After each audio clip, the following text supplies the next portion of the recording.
Assalamualaikum warahmatullahi wabarakatuh. Perkenalkan nama saya Ahmad Rizky Al-Muhubi dengan NIM 2241111182. Teman-temanku semuanya, penyakit itu kita tidak tahu datangnya kapan dan di mana.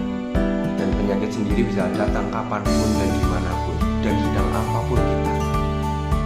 Dan obat dari penyakit tersebut itu tidak melulu dengan adanya obat seperti macam kapsul ataupun zat-zat kimia.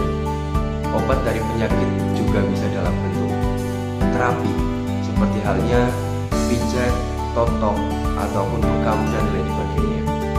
Namun pada kali ini kita akan sedikit mempraktekkan obat dari penyakit yang bisa kita lakukan, dan ini gampang untuk dilakukan.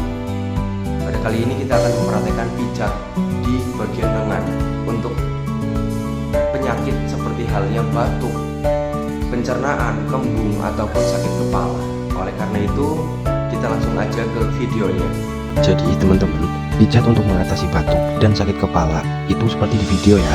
Untuk batuk sendiri, titik pijat ada di bagian antara jari telunjuk dan jari tengah. Lakukan dengan cara ditekan secara perlahan ya teman-teman. Lalu untuk sakit kepala ada pada ujung jari manis dan jari tengah. Lakukan dengan cara sedikit ditekan dan diusap.